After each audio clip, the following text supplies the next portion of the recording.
Hey there! Welcome to my review for God of War Chains of Olympus, which is remastered for the PlayStation 3, originally put out on the PSP by Ready at Dawn Studios.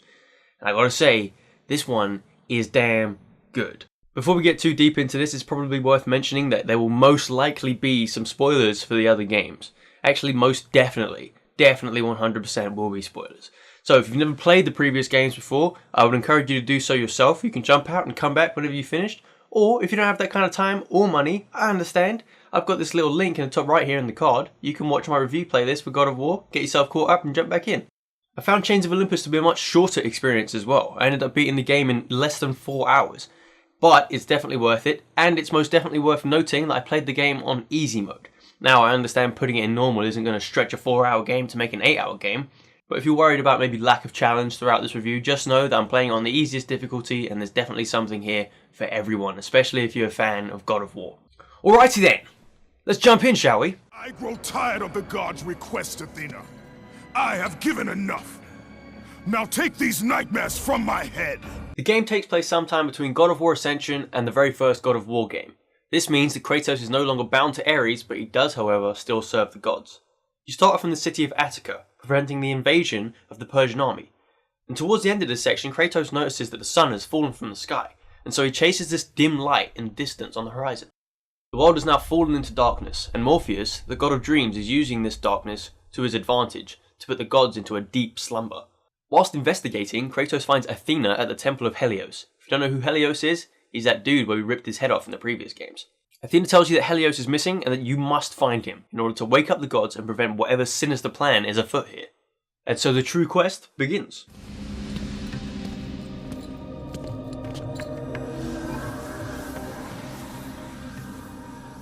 I am grateful you have come, Ghost of Sparta. Throughout my time with this game, I couldn't help shake the feeling that it felt like I was back in God of War again.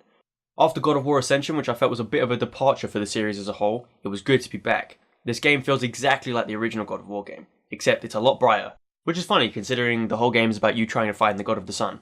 The game also has a massive variety in locations and an extensive colour palette, and even though this game might be getting on a bit in its age, and it was built for the PSP, it is most certainly not ugly. Oh, and the UI is back to normal. Thank the damn Lord.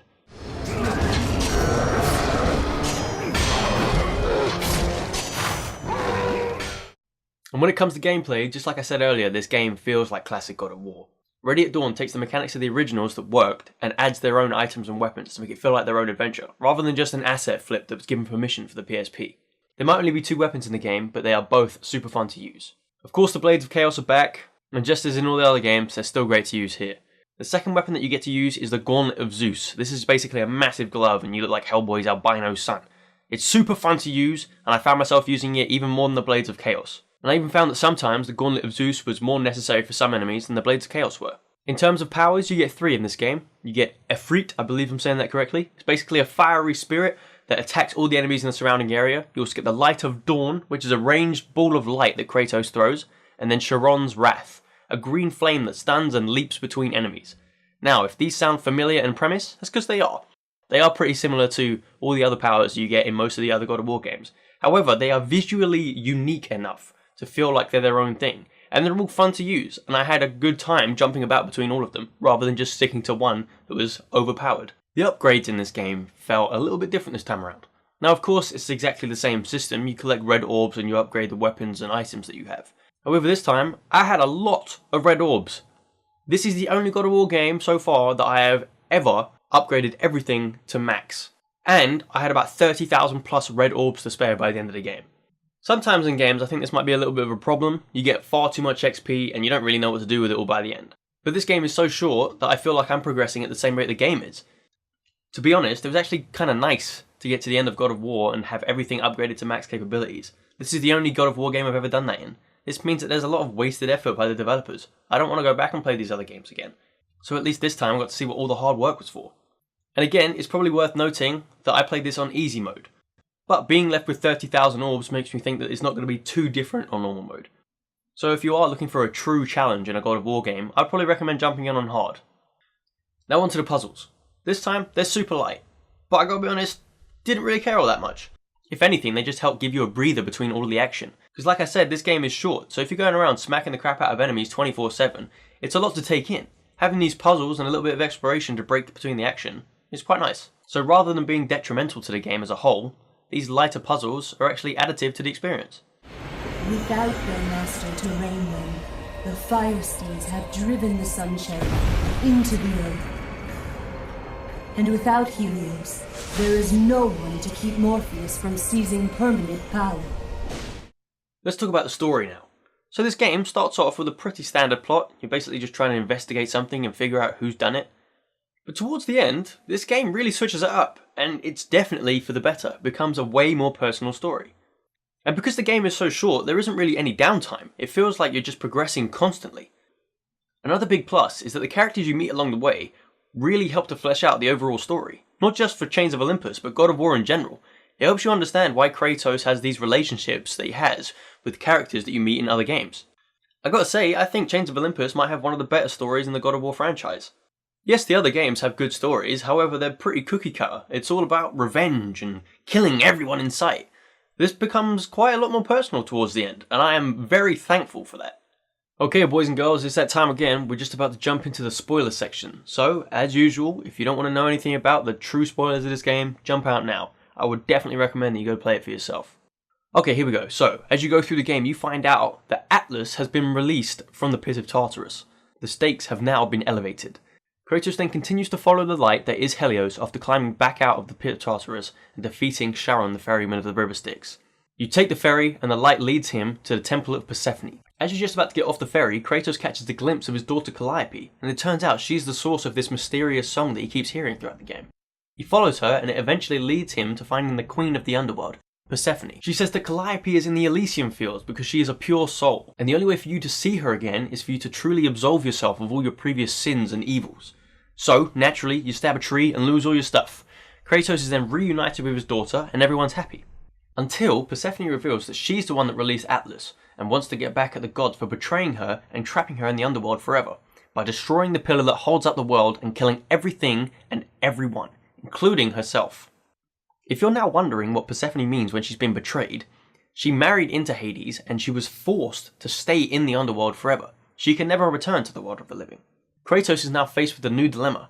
He can either spend his final moments with his daughter and let her die as well, or he can choose to save the world, but never see her again. So, doing the only thing that you can do, you leave her behind, and you ensue in this weird mini-game where you force Calliope away from Kratos. He basically just puts his hand on her face and pushes her off. I don't know why they made you tap circle for this, it's kind of funny. It does ruin the moment a bit, but yeah, it's definitely funny.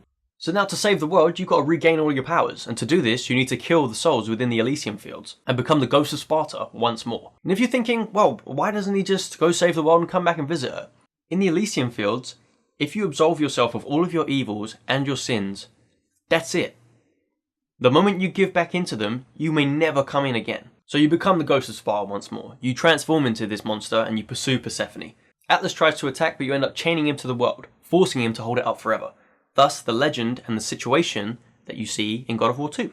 So, you engage in a boss fight with Persephone, and now she's dead. After this, Atlas explains how they will meet again, and that Kratos is just a slave of the gods.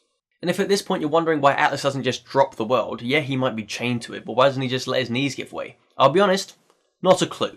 This might be a plot hole. If I'm wrong, feel free to let me know. But I feel like, given that this was the ultimate goal, he knew he was going to die, why not just drop it? Anyway, back to the conversation that Kratos and Atlas are having. Kratos says that he will serve these gods and he will be their slave because they have what he desires. When Kratos says this, he sounds desperate. He sounds vulnerable. It's clear that this short time he's just had with his daughter has had a massive impact on him. This massive part of his life that he never thought he would get to see again, this constant reminder of his failure, doesn't have to be a reminder of failure anymore. And once again, it's taken away from him. It shows just how desperate he is to forget that this ever happened. He believes it is truly better to forget any good times that he had with his loved ones, in exchange for a clear mind. But anyway, after the conversation, Kratos decides to fulfill the rest of the mission and return Helios to the sky. But due to the battle, he passes out and is saved before he hits the ground, by who I assume are Athena and Helios. They take his items and weapons, and Helios even asks if they should help him because he's done such a good job, he's served the gods well. Athena says no, he'll live, and they walk away. This highlights just how manipulative these gods are, and how even justified Kratos is for the actions that he has in these other games. Sometimes I'm playing God of War games and I'm thinking, wow, that is truly heinous of Kratos to do something like that. But it took this PSP game, made by different developers, to make me understand why Kratos hates everything. And by the end of this, I'm starting to think, you know what, dude? Yeah, you're completely justified. He hasn't just lost his family, he's been forced to be a slave as well. Constantly being dragged along by the promise of a clear conscience. A conscience, by the way, that would already be clear to Kratos if he wasn't made to kill his family by the gods in the first place. The camera then zooms out to reveal that you're on the same cliffs that he tries to jump from in the first game, and it's there that the game ends.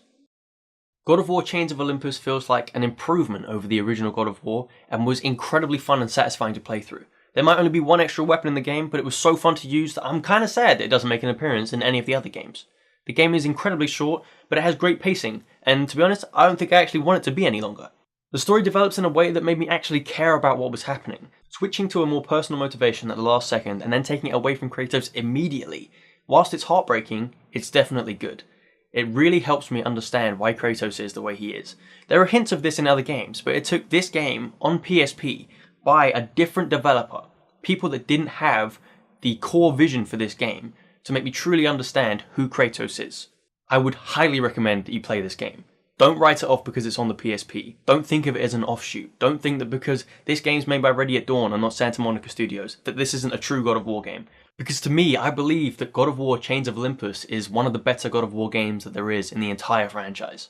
It is most definitely worth your time. Okay guys, so that's it for my review of God of War Chains of Olympus. I had a really good time with it, and thanks for sticking in all the way through to the end. We've only got one more God of War game to do now before the new one comes out, and that is God of War Ghost of Sparta. I'm really looking forward to telling you guys what I think of it. And as always, if you liked this video, leave a like. If you didn't, that's cool. Leave a dislike, leave a comment, tell me how I can improve. And if you think that you like this content and you'll like it in the future, definitely subscribe. It really helps me out and I'd appreciate it. So thanks for watching guys, I'll see you in the next one.